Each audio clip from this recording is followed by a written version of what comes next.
CBI কে চেপে দাও জাস্টিস ফর আরজিকর সিবিআই কে চেপে দাও justice for RG Kar we want justice I want justice we want justice I want justice you want justice CBI কে চেপে দাও জাস্টিস ফর আরজিকর সিবিআই কে চেপে দাও জাস্টিস ফর আরজিকর সিবিআই কে চেপে দাও জাস্টিস কে চেপে দাও জাস্টিস ফর আরজিকর সিবিআই কে চেপে দাও জাস্টিস ফর আরজিকর সিবিআই কে চেপে দাও justice we want justice CBI কে চেপে দাও জাস্টিস ফর আরজিকর সিবিআই কে চেপে দাও জাস্টিস ফর আরজিকর 16 দিন হয়ে গেল ঘটনা ঘটার ঠিক পরপরই কলকাতা পুলিশ পশ্চিমবঙ্গ পুলিশ যে প্রধান ভিকটিম তাকে ধরেছিল।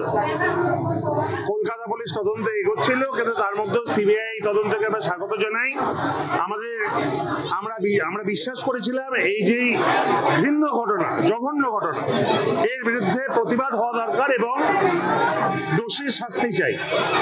14 তারিখ জাত ধর্ম বর্ণ রাজনৈতিক রঙের ঊর্ধ্বে গিয়ে আমরা সবাই পথে নেমেছিলাম, আমরা পথে ছিলাম, কিন্তু 14 তারিখে আমরা বুঝতে পারলাম যে এদের দাবি প্রকৃতপক্ষে জাস্টিস চাওয়া নয়, এদের দাবি রাজনীতিকরণ। আজকে সেই রাজনীতিকরণ দাবি 14 তারিখ আরজিকরের অ্যাটাক এবং বিভিন্ন জায়গায় হুলিগানিজম থেকে প্রমাণ পাই। পরবর্তীকালে তৃণমূল কংগ্রেসের পতাকা দলে, তৃণমূল ছাত্র পরিষদ পতাকা দলে আমরা এই সেম দাবি রাখি।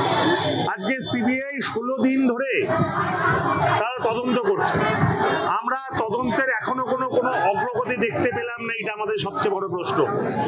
আজকে বিভিন্ন বিরোধী দলের রাজনীতি করার জায়গা করে দিচ্ছে কিছু জায়গায় আমাদের মনে হচ্ছে।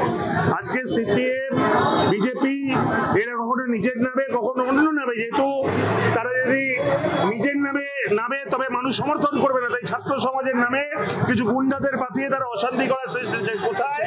আজকে এই দাবি আমরা রাখছি। আমরা বলছি দেরি করছে সিবিআই, আমরা কিন্তু ফাঁসি চাই।